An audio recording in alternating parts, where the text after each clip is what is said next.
Government of India की तरफ से आपकी वेरियस डिपार्टमेंट पे नर्सिंग की रिक्वायरमेंट का नोटिफिकेशन। बात करेंगे इस वीडियो में किस फील्ड पे कितनी वैकेंसी आने वाली है और कौन कौन से कैंडिडेट है जहां फॉर्म फिल कर सकते हैं आप। बट इससे पहले हम आपके लिए स्टार्टिंग में ही कवर कर देते हैं। देखिए यहाँ पे आप वही लोग फॉर्म फिल कर पाएंगे जो लोग रजिस्ट्रेशन है, यानी रजिस्टर्ड नर्स की वैकेंसी आने वाली है। आपका अगर रजिस्टर्ड हो चुका है, आप किसी भी नर्सिंग काउंसिल से रजिस्टर्ड हो, चाहे आप आईएनसी से काउंसिल हो या आप स्टेट नर्सिंग काउंसिल से रजिस्ट्रेशन हो चुका है, अगर आपका रजिस्ट्रेशन हो चुका है तो आप यहाँ फॉर्म फिल कर पाओगे।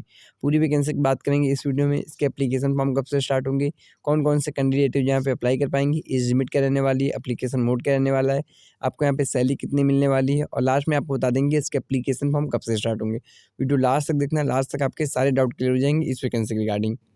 बट उससे पहले देखिए, अगर आपसे नर्सिंग की कोई भी रिक्वायरमेंट मिस होती है, काफ़ी लोग होते हैं जिनको नोटिफिकेशन नहीं मिलता है, अप्लाई लिंक नहीं मिलती है, ये जो हम आपको अप्लाई लिंक बताते हैं, ये आप एक काम किया करो इसके लिए। मेडिकल वैकेंसी के ऑफिशियल वेबसाइट में आप विजिट करके चेकआउट कर लिया करो। आपको यहाँ पे जो भी वैकेंसी आती है नर्सिंग की, आपको यहाँ पे सारी अपडेट दी जाती है। चाहे आपकी आरआरबी नर्सिंग प्रीवियस पेपर वो आपको यहाँ पे मिल जाएंगे, यूपी ट्रिपल एससी की तरफ से वैकेंसी आती है या सीआरपीएफ नर्सिंग की तरफ से जो भी वैकेंसी, कहीं से भी वैकेंसी आती है, चाहे आपकी एम्स की तरफ से हो या स्टेट गवर्नमेंट की तरफ से हो, आपको यहाँ पे अप्लाई लिंक पूरा नोटिफिकेशन यहाँ पे मिल जाता है।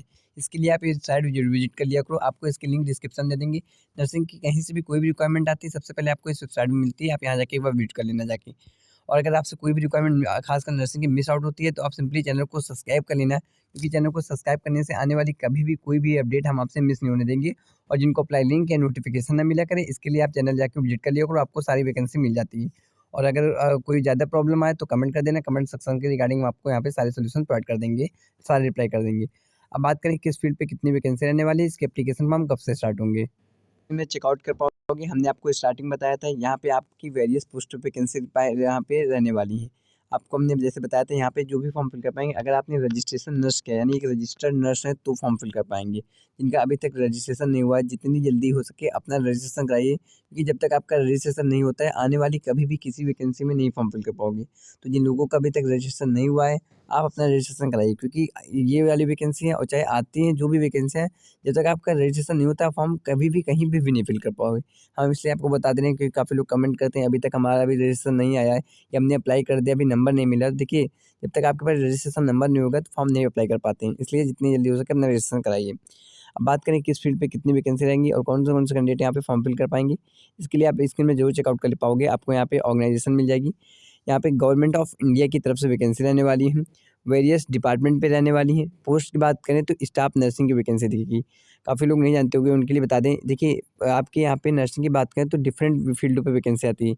स्टाफ नर्सिंग की वैकेंसी आती है, नर्सिंग ऑफिसर की वैकेंसी आती है, नर्सिंग सुपरिटेंडेंट असिस्टेंट की वैकेंसी आती है।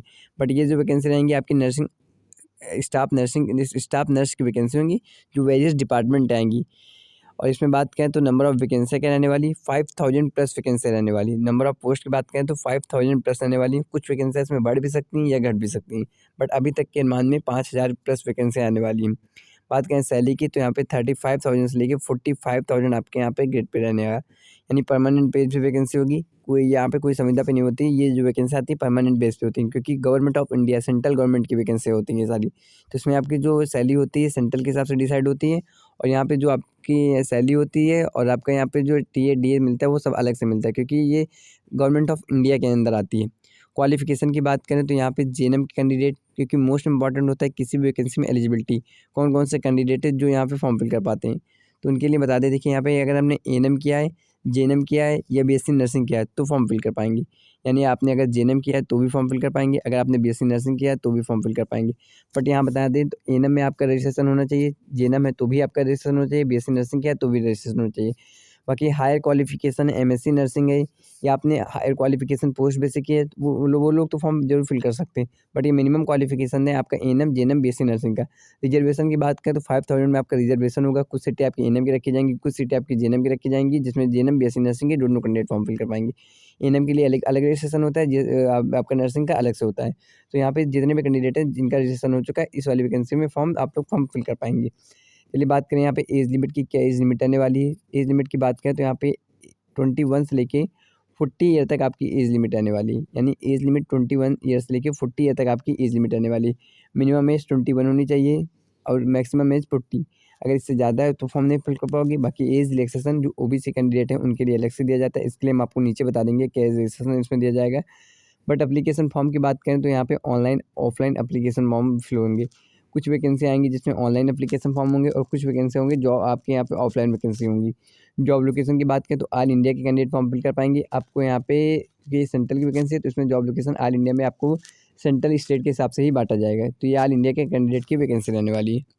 अब बात करें यहाँ पे एज लिमिट क्या रखी गई है, सैलरी कितने, सैलरी हमने आपको स्टार्टिंग बता दी। एप्लीकेशन फॉर्म कहाँ से स्टार्ट होगा इसके, तो देखिए जो इसमें एज लिमिट आपके लिए रखी गई है, इसमें आपने अगर ओबीसी कैंडिडेट है यानी अगर बैकवर्ड क्लास की वो कैंडिडेट है तो उनके लिए यहाँ पे 3 साल का एज रिलेक्शन दिया गया है। अगर आप एससी एसटी कैटेगरी यानी शेड्यूल कास्ट हैं या शेड्यूल ट्राइब हैं उनके लिए 5 साल का एज रिलेक्शन दिया गया है। हाँ, अगर ओबीसी में आप विकलांग कैटेगरी में तो आपके लिए यहाँ पे 10 साल का क्राइटेरिया दिया जाता है। एससी एसटी हैं तो आपको यहाँ पे 15 साल का क्राइटेरिया दिया जाता है एज रिलेक्सेशन में। ये विकलांग कैटेगरी में थी एज रिलेक्सेशन। ओबीसी के लिए अगर सिंपल कैटेगरी में कोई आप विकलांग नहीं है तो आपके लिए यहाँ पे 3 साल एक्सेशन दिया जाएगा। बाकी एससी एसटी है तो आपको यहाँ पे 5 साल का एज रिलैक्सेशन दिया जाएगा। सिलेक्शन प्रोसेस हमने नहीं बताया, हम आपके लिए दोबारा बता दें। देखिए सिलेक्शन प्रोसेस की बात करें तो यहाँ पे आपका रिटन एग्ज़ाम होगा, फिर इसके बाद आपको यहाँ पे मेरिट बनेगी। यानी पहले आपका यहाँ पे रिटन एग्ज़ाम होगा, इसके बाद आपका यहाँ पे मेरिट बनेगी। इंटरव्यू आपका क्रॉस हो जाएगा क्योंकि इंटरव्यू आपका अब नहीं होगा। इंटरव्यू में काफ़ी पार्शियलिटी हो जाती है कि इंटरव्यू में काफ़ी प्रॉब्लम्स आती है। तो 2017 में आपकी जितनी भी बड़ी वैकेंसी थी उसमें इंटरव्यू हटा दिया गया है। इंटरव्यू केवल उन्हीं वैकेंसियों में लिया जाता है जो आपकी सीधी भर्ती रहती है। इसमें रिटन एग्ज़ाम होगा तो इसमें इंटरव्यू नहीं होगा। अगर आपका यहाँ पे रिटन एग्ज़ाम नहीं होता तो इंटरव्यू लिया जाता है। तो इसमें आपका पहले इंटरव्यू होगा, फिर इसके बाद आपका यहाँ पे डॉक्यूमेंट वेरिफिकेशन होगा, फिर आपका जाके यहाँ पे मेडिकल होगा। मेडिकल सिंपल लाइन पे रहने वाला है। कोई मेडिकल के लिए आपको यहाँ पे हाई प्रोफाइल नहीं रहने वाली। आपका डिस्ट्रिक्ट में मेडिकल होगा या सेंट्रल के किसी भी हॉस्पिटल में यहाँ पे मेडिकल होगा। सिंपल से आपका सिलेक्शन प्रोसेस रहने वाला है। बट चलिए हम एक बार आपके लिए क्लियर कर देते हैं हायर क्वालिफिकेशन में मैक्सिमम क्वालिफिकेशन क्या मांगी जा रही थी, क्योंकि हमने जो आपको बताई थी मिनिमम क्वालिफिकेशन बताई थी एलिजिबिलिटी, क्योंकि एलिजिबिलिटी मिनिमम नहीं मैक्सिमम के हिसाब से सेलेक्ट होगा। यहाँ पे हमने एएनएम के लिए पहले बता दें, एएनएम के लिए जितने भी कैंडिडेट एएनएम के लिए हैं, और देखिए अगर आपने एएनएम जेएनएम या बीएससी नर्सिंग किया है तो उन भी कैंडिडेटों को वीडियो शेयर कर देना जो आपके एएनएम या जेएनएम बीएससी नर्सिंग हो। काफ़ी लोगों को वैकेंसी आती है पर पता नहीं चलती है, इसके लिए वीडियो जरूर शेयर कर देना जाके। बाकी अगर आपसे वैकेंसी मिस आउट होती है तो आप चैनल को सब्सक्राइब कर लेना।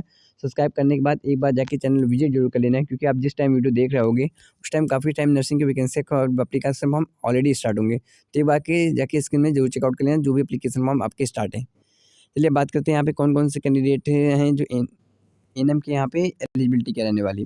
देखिए एएनएम के लिए हमने आपको बताया था 12th पास कंपलसरी है, वो तो एएनएम ने जितने लोगों ने किया है 12th पास होंगे वैसे भी। और इसके बाद आपका यहाँ पे एम्स एएनएम नर्सिंग काउंसिल में रजिस्ट्रेशन होना जरूरी है।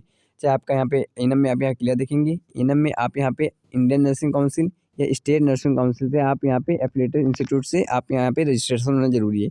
इसके बाद बात करें तो यहाँ पे आपका यहाँ पे आपका 1 से लेके 2 साल तक या नहीं है एक्सपीरियंस तो भी फॉर्म फिल कर पाओगे। यानी कैंडिडेट के पास अगर 1 साल का एक्सपीरियंस है तो अच्छी बात है, उनको प्रेफरेंस मिलेगी, नहीं है तो भी फॉर्म फिल कर पाओगे, ऐसी कोई डाउट नहीं रहने वाली।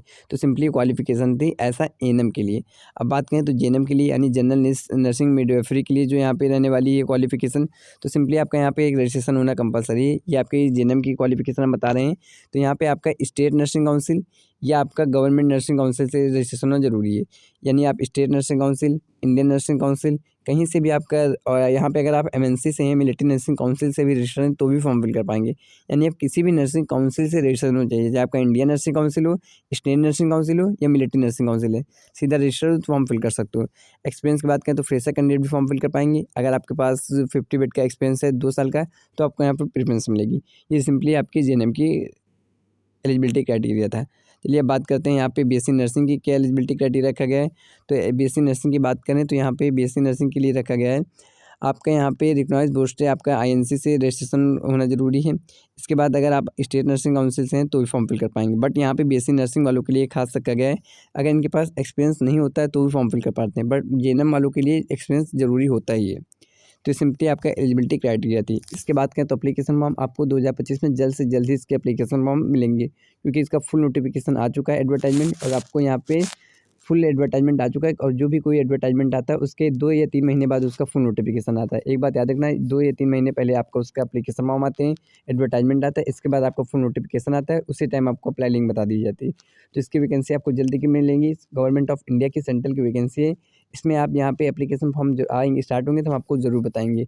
अगर आपसे एप्लीकेशन फॉर्म के रिगार्डिंग जब भी डेटा मिस आउट होती है, नर्सिंग की कोई भी अपडेट मिस होती है, तो आप चैनल को सब्सक्राइब कर लेना और जितना हो सके वीडियो शेयर कर देना, क्योंकि काफ़ी कैंडिडेट हैं जो वेट करते रहते हैं जिसमें वो एप्लीकेशन फॉर्म आए तो वो भी लोग फॉर्म जरूर फिल कर पाएँ। तो मिलते हैं नेक्स्ट वीडियो के साथ। जब तक के लिए अगर वीडियो थोड़ा सा भी आपके लिए हेल्पफुल हुआ हो तो लाइक कर देना। अगर कोई वैकेंसी मिस होती है तो चैनल को सब्सक्राइब कर लेना। बाकी ये वाली वेबसाइट की लिंक अब आपको डिस्क्रिप्शन में, व्हाट्सएप चैनल, टेलीग्राम पे भी आपको मिल जाएगी, लिंक आपको डिस्क्रिप्शन में प्रोवाइड कर दिया है। मिलते हैं नेक्स्ट वीडियो के साथ, जब तक के लिए थैंक यू वेरी मच।